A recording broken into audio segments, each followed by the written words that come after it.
didn't do that, they did. Well, I have to tell you this, that I'm honored to be here with real climate scientists.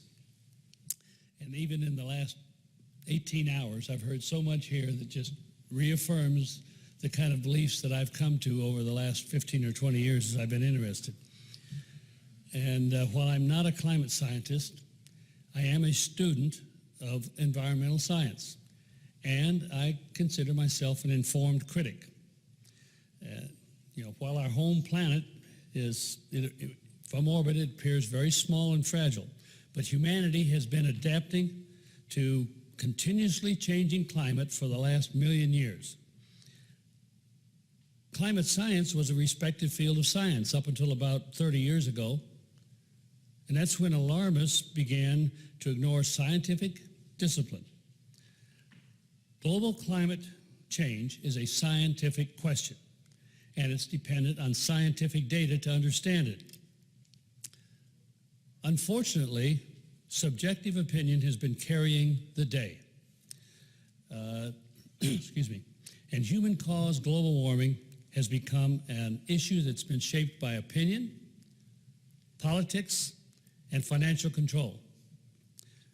Well, I'm not here to make the scientific case against human-caused global warming, anthropogenic warming, AGW, climate change, climate disruption, or whatever the latest phrase is that alarmists are using to just promote their claim that humans are controlling the temperature of the earth. My fellow panelists and many others here already in the last day have disproven these alarmist claims. Their honest science enables me to battle on other fronts and discuss some other things that I believe we should be doing, climate scientists should be doing. Scientists have long known that the sun, the oceans, and variations of the Earth's orbit are the principal drivers of our changing climate. And while we may not fully understand all of the mechanisms or interactions that are involved, after hundreds of years of empirical data, that became an accepted theory of climate change. Well, as you know, scientists have always questioned accepted theories. Back in the 1980s, a small group of individuals became very concerned about the Earth's temperature and what it might do in the future.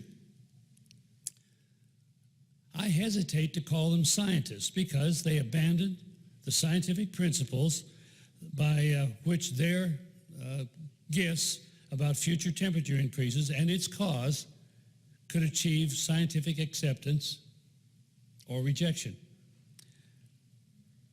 Global warming alarmists focused on the small temperature increase since the Industrial Revolution, and they hypothesized that the tiny amount of carbon dioxide that humans were generating was controlling the temperature of our planet. Excuse me. Well, I guess I got to come on one at a time here. Well, okay, sorry about that. They could have made their case by collecting and making available solid evidence to support their hypothesis. And two, by defending their claims in the court of scientific inquiry, not in the court of public opinion. Instead, they refused to release their data that would permit other scientists to replicate their results, if that was possible. Today's public really doesn't know what to believe about when it comes to humans causing global warming. Politicians, in the absence of knowledge and understanding about climate science, have put themselves out on a limb from which they find it very difficult to retreat. The alarmists have managed to sell the media, the media and the public on human-caused global warming. And something that they've invented called consensus science. Those of us skeptical of those scientists' claims are labeled as climate deniers or fake experts or against climate change. Well, instead of presenting data to prove their hypothesis, the alarmists challenge skeptics like us to disprove that hypothesis. And while scientists are best qualified to deal with the scientific and the academic aspects of that question, all of us will suffer the financial consequences of actions that are taken based on bad science. Today's global warming war is a battle to avoid governmental control of energy consumption and the lowering of our standard of living. The temperature of our planet has been changing for 4.8 billion years. And both temperature and carbon dioxide levels are currently near their historical minimums. The last time they were both simultaneously at such low levels is about 300 million years ago.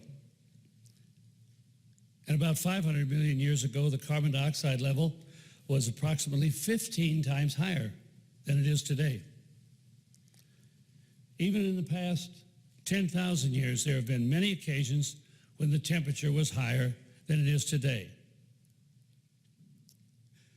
For the alarmist hypothesis to be accepted by scientific community, one, it must be confirmed by considerable evidence, and two, it must survive all attempts to disprove it. The alarmist hypothesis has not satisfied either of these criteria. Most of today's population is unable to distinguish between science and non-science, or between a hypothesis and a theory. The alarmists, they gained immediate traction with environmentalists, the green movement, the media, and eventually with many politicians. Now, in the absence of supporting data, they are pitching to the public, where politics, media, and money play very important roles. The alarmists like to refer to a correlation between temperature and CO2 levels. Well, we all know that correlation is not causation. But just in case, our friend, Dr. Roy Spencer, who you may have heard already, excuse me, he studied the correlation between ocean temperature and UFO sightings. Something I should know a little about. And Roy published a humorous article back in April. Sure enough, the correlation between UFO reports and ocean temperature is frightening. Does that mean that we can lower the Earth's temperature by reducing the number of UFO sightings?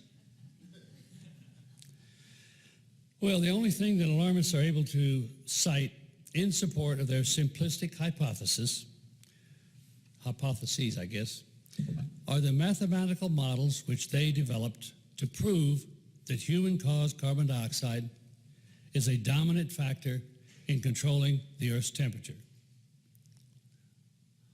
Well, these climate models have never successfully predicted anything. And keep in mind, models are based on assumptions.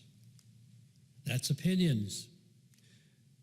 If their bases for, if the bases for these assumptions are wrong, the results can never accurately predict future behavior. And as realists, we should be emphasizing that models are not data. Realists focus on empirical data and the scientific process, neither of which support the hypothesis that alarmists have dreamed up. And that is why alarmists resort to consensus science, politics, money, And along the way, they've convinced most of the media that humans cause global warming. They've convinced them that that is an accepted scientific theory. As realists, we've been fighting on the scientific front, and we are winning the scientific battle. With history, facts, and scientific theory all on the side of global warming skeptics like us, why is climate change still a controversial issue? Well, I think it's because this global warming war is being fought on a number of fronts. There's a scientific front on which we're winning. And there's the media front, the public perception front, and the political front, which now also encompasses education. Our challenge is to focus on the public's perception of global warming issues. And the real battle today, and where we appear to be losing, is on the media front. The media plays the most influential role in the public perception and to some degree with the politicians. We have allowed alarmists to seize the semantic high ground. That's a tactic that has helped move the subject away from the scientific arena and into the political and economic arenas.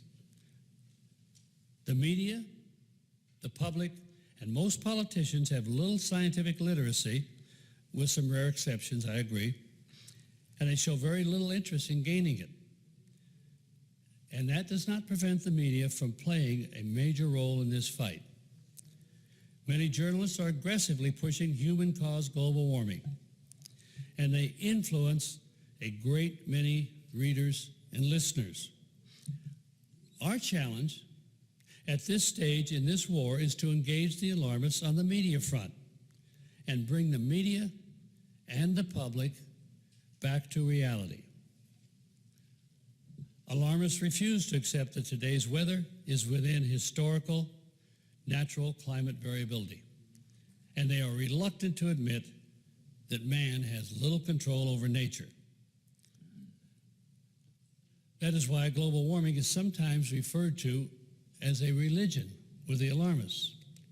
To take global warming on faith, you have to reject empirical data and what we have learned about climate change over the centuries, and embrace the unproven hypothesis that humans are responsible for global temperature changes.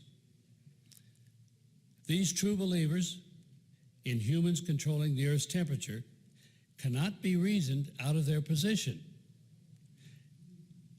It was not reason that got them there in the first place. It was emotion and politics. Today, the politicization of science is pushing global warming fears in our universities and in K-12 education. For example, the new Common Core framework for science education states that fossil fuels are the cause of catastrophic global warming. Common Core is also saying that man, not nature, has been the main driver of climate change for most of the past century.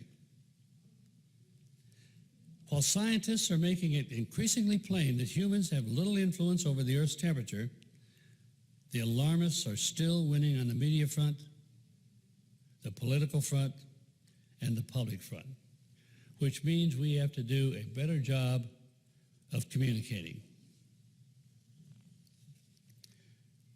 Realists need to engage the alarmists on the media front to bring the media and the public back to reality. We should all be telling the media, and the public not to just buy the opinions of others. That includes my opinion. Look at the empirical data themselves. Emphasize that empirical data is not just another opinion. Emphasize that man's historical ability to adapt to temperature changes and how energy consumption has raised our standard of living. Quit letting alarmists control